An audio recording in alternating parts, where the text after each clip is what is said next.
नमस्कार मु आपनको प्रभास स्वागत करुच्ची आजकर कार्यक्रम को जदि आप चैनल को सब्सक्राइब करना तो निश्चय सब्सक्राइब करना पाखे बेल आइकन को निश्चिंत भाव में दबाई दिंतु। आज्ञा हाँ मुझे आज पहुंची जाइए बालेश्वर जिलार इंचुड़ी में स्वाधीनता संग्राम इंचुड़ी हूँ एक स्वर्णिम अध्याय। 1930 मसीह मोहनदास करमचंद गांधी जितेबाला लवण सत्याग्रह आईन अमान्य आंदोलन आरंभ करते ओडिशार प्रमुख स्थान था इंचुड़ी। आसतु इंचुड़ी आम बुलवा एवं जानिबा।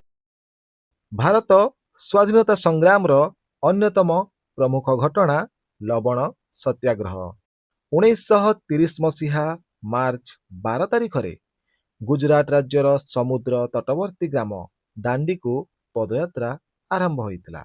यह पराधीन भारत रे ब्रिटिश सरकार लवण व्यवसाय रे एकचाटिया आधिपत्य और लवण उपरे अत्यधिक टिकस विपक्ष रे एक शक्तिशाली अहिंसापूर्ण आंदोलन थिला। मोहनदास करमचंद गांधी यही आंदोलन आरंभ करी मार्च 12 तारिख सकाळ 6:30 रे 78 जन अनुगामी सह प्राय 241 माइल बा 390 किमी दूर रे अवस्थित दांडी को यात्रा आरंभ करथिले। 24 दिन धरी चलीथिबा एही पदयात्रा रे क्रमे सहस्राधिक देशवासी गांधी सह जोग देइथिले। यह 1930 मसीहा एप्रिल 5 तारिख रे समाप्त होइथिला। एही सत्याग्रह रे गांधीजी और तांको अनुगामी माने दांडी समुद्र कूल रे लुण मारिथिले। एही सत्याग्रह समग्र भारतवर्ष रे लोकमानक मध्य रे गभीर उत्साह भरी देइथिला, जहा फଳରେ कि विभिन्न स्थान रे आईन अमान्य आंदोलन बा लवण सत्याग्रह अनुष्ठित होइतिला। आउ सेही अनेक स्थान मध्य रे इंचुड़ी थिला अन्यतम। इंचुड़ी जहाको द्वितीय दांडी बोली कुहा जाए। आपण में देखि पारुथबे ए होछि सेही स्थान ओडिशार लवण सत्याग्रह एथिला एक मुख्य स्थान जोठी कि हमर लुण मारिबा स्टार्ट होइतिला। तो निश्चित भाव में मुझे भावुँ आपको स्थान को देखा भल लगे। ये हूँ बालेश्वर जिलार इंचुड़ी।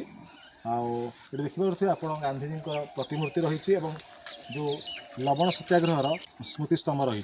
तो ता सहित अच्छा आम माँ रमादेवी एवं उत्कल केशरी डॉक्टर हरेकृष्ण महताब एमती विभिन्न महापुरुष मैंने अच्छा। तो निश्चित भाव में आपण मैंने आसतु आ स्थान को बुली देखूँ।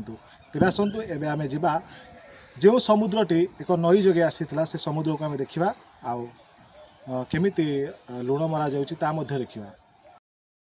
1930 मसीहा एप्रिल 6 तारिख रे गोपबंधु चौधरी और आचार्य हरिहर दास नेतृत्व रे 21 जन सत्याग्रही स्वराज आश्रम कटकरू इंचुड़ी अभिमुखे पदयात्रा आरंभ करथिले।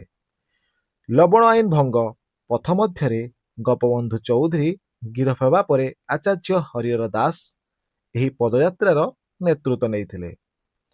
1930 मसीहा एप्रिल 13 तारिख पणा संक्रांति दिन इंचुड़ी समुद्र कूल रे लुण मारी सत्याग्रही माने ब्रिटिश सरकार लवण आईन को भंग करथिले। इंचुड़ी लवण सत्याग्रहर सबुठारु बड़ विशेषत्व थिला महिला मानकर सक्रिय अंशग्रहण। रमादेवी, मालती चौधरी, अन्नपूर्णा देवी एवं किरणबाला सेन नेतृत्व में शताधिक महिला एही आंदोलन रे सामिल होइथिले। दांडी परे भारत रे इंचुड़ी लवण सत्याग्रह को सर्वश्रेष्ठ सफल आंदोलन भावे गणना करा जाए। एही आंदोलन को सफल करिबारे अन्यान्य नेता मानक मध्य रे हरेकृष्ण महताब एवं सुरेंद्रनाथ प्रमुख गुरुत्वपूर्ण भूमिका ग्रहण करथिले।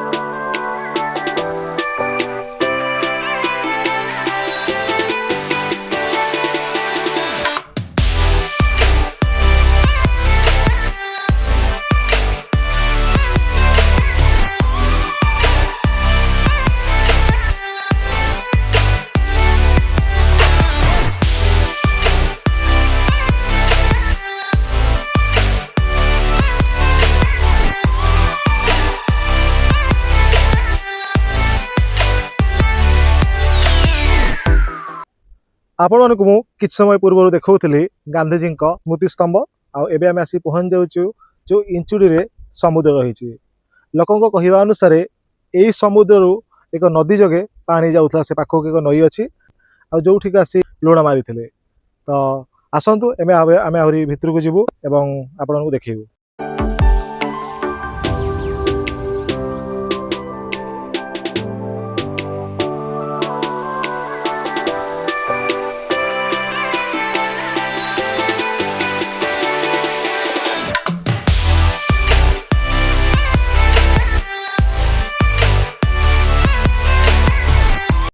आपण मैंने देखुले इंचुड़ी को आजिकार अध्यायटी आपको केमी लगिला निश्चित भाव में कमेंट बॉक्स रे जणाइबे।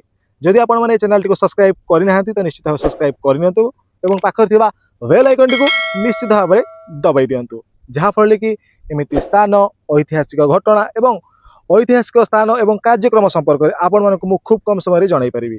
तेबे आज एतिकी रहुछि प्रभास नमस्कार।